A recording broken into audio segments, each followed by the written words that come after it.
வணக்கம் நண்பர்களே, welcome to terrace out. இன்றைக்கி நம்ம இந்த வீடியோவில் எதை பற்றி பார்க்க போகிறோம் பார்த்தீங்கன்னா, நிறையா பேர் காமனாக ஒரு டவுட் கேட்டிருந்தீங்க. அதாவது இந்த அரியர் எக்ஸாம்ஸ்க்கெலாம் இம்பார்ட்டன்ட் கொஷின் தனியாக அப்லோட் பண்ண சொல்லி. இப்போ ஒரு விஷயம் நீங்கள் நல்லா தெரிஞ்சுக்கணும். அரியர் எக்ஸாம்ஸ் பொறுத்த வரைக்கும் இதுக்கிட்ட தனியாக எக்ஸாம் இம்பார்ட்டன்ட் கொஷின்ஸ் தனியாக எதுவுமே கிடையாது. நம்ம ஏற்கனவே இம்பார்ட்டன்ட் கொஷின் அப்லோட் பண்ணியிருப்போம்ல ஒரு சப்ஜெக்ட்ஸ்க்கும். அந்த இம்பார்ட்டன்ட் கொஷினை தான் நீங்கள் ரெஃபர் பண்ணணும். அதை ரெஃபர் பண்ணும்போது என்ன ஒரு எக்ஸ்ட்ரா நீங்கள் ஃபோக்கஸ் பண்ணி படிக்கணும் அப்படி பார்த்தீங்கன்னா, அரியர் எக்ஸாம் பொறுத்த வரைக்கும் கரண்ட் எக்ஸாம், அதாவது கரண்ட் செமஸ்டர் பேப்பரை கரண்ட்லேயே எழுதுறது உங்களுக்கு எக்ஸாம் கொஷின்ஸ் கொஞ்சம் ஈஸியாக கேட்பாங்க. ஆனால் அரியர் எக்ஸாமில் அப்படி கிடையாது. அவங்க கொஞ்சம் எக்ஸாம் கொஷின்ஸை ட்விஸ்ட் பண்ணி கேட்பாங்க, சரிங்களா? அதனால் அந்த ஒரு விஷயத்தை நீங்கள் மனசில் வச்சுட்டு நீங்கள் எக்ஸாம்க்கு எப்படி ப்ரிப்பேர் பண்ணணும், அதாவது அரியர் எக்ஸாமுக்கு எப்படி ப்ரிப்பேர் பண்ணணும் பார்த்தீங்கன்னா, நம்ம கொடுக்குற கொஷின்னு ப்ளஸ் நீங்கள் கரண்ட் அந்த பேப்பரை கரண்ட் செமஸ்டரில் நீங்கள் ஏதாவது இன்டர்னல் எக்ஸாம்ஸ்க்கு அந்தமாரி உங்களோட காலேஜ் ஸ்டாஃப்ஸ் ப்ரிப்பேர் பண்ணியிருப்பாங்களா இன்டர்னல் எக்ஸாம் கொஷின் பேப்பர். அதில் அந்த இன்டர்னல் எக்ஸாம் கொஷின் பேப்பரில் இருக்கிற 2 மார்க்ஸு, அதுக்கப்புறம் அந்த பர்டிகுலர் கொஷின் பேப்பரில் இருக்கிற பார்ட் பி கொஷின்ஸு, அதெல்லாம் நம்ம கொடுத்த கொஷினே இருந்தால் ஓகே.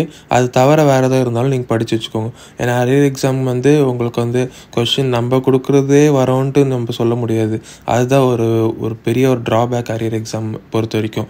நீங்கள் நம்ம கொஷினை நீங்கள் கரண்ட் செமஸ்டரில் நல்லா படித்து எழுதினாலே பாஸ் ஆகிருக்கலாம். அப்படி மிஸ் பண்ணிட்டீங்க அப்படின்னாலும் ஒரு பிரச்சனையும் இல்லை. நீங்கள் நம்ம கொடுக்குற கொஷின் ஒரு அரியர் எக்ஸாம் பொறுத்த வரைக்கும் ஒரு 60% தான் உதவும். மீதி உங்களோட காலேஜ் ஸ்டாஃப்ஸ் கொடுத்த கொஷின்ஸ் நீங்கள் பார்த்தீங்கன்னா ஈஸியாக நீங்கள் கிளியர் பண்ணிடலாம். அதனால் நீங்கள் ஜஸ்ட் பாஸாவது ஆயிடலாம், சரிங்களா? நீங்கள் நல்ல ஒரு கிரேட் எடுக்கணுன்ட்டு கூட அவசியம் இல்லை. ஜஸ்ட் பாஸ் தான் முக்கியம் நம்மளுக்கு. அதாவது அரியர் எக்ஸாமில் பாஸ் ஆகுறதே கொஞ்சம் கஷ்டம்னு சொல்கிறேன். ஏன்னா அங்கே கொஷின் பேப்பர் கொஞ்சம் டஃப்பாக செட் பண்ணுவாங்க. அந்த ஒரு காரணத்துக்காக ஜஸ்ட் பாஸ் நம்ம முக்கியம் சொல்கிறேன்.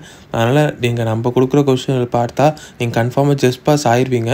அது கொஞ்சம் ஒரு கான்ஃபிடென்ட்டாக நீங்கள் எக்ஸாம் ஹாலுக்கு போகணும் அப்படின்ட்டு ஒரு நோக்கத்தில் தான் நான் உங்கள் காலேஜ் ஸ்டாஃப்ஸ் கொடுக்குறதையும் ரெஃபர் பண்ணிக்கோங்க அப்படின்ட்டு சொல்கிறேன். அதனால் அரியர் எக்ஸாமுக்கு தனியாக நம்ம இம்பார்ட்டன்ட் கொஷின் அப்லோட் பண்ண முடியாது.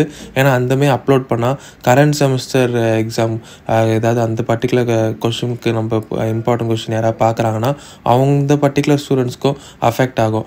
எந்த இம்பார்ட்டன்ட் கொஷின் வீடியோ ரெஃபர் பண்ணுறது. அந்த ஒரு காரணத்துக்காக தான் நம்ம அரியர் எக்ஸாமுக்கு தனியாக இம்பார்ட்டன்ட் கொஷின் அப்லோட் பண்ணுறது இல்லை. அதனால் நம்ம சொல்கிறது இப்போ நம்ம சொன்ன மாதிரி ஏற்கனவே இம்பார்ட்டன்ட் கொஷின் வீடியோ ஃபாலோ பண்ணுங்கள். உங்கள் காலேஜ் ஸ்டாஃப்ஸ் கொடுத்த கொஷின்ஸையும் நீங்கள் படிங்க. இதுதான் உங்களுக்கு அரியர் எக்ஸாமுக்கு ஈஸியாக கிளியர் பண்ணி நீங்கள் நல்லா கான்ஃபிடென்ட்டாக எக்ஸாமுக்குள்ளே போகலாம். இதுதான் இந்த வீடியோவில் சொல்லணும்னு நினச்சேன். இந்த வீடியோ உங்களுக்கு யூஸ்ஃபுல்லாக இருந்ததுன்னா உங்கள் ஃப்ரெண்ட்ஸ்க்கும் ஷேர் பண்ணுங்கள். நன்றி.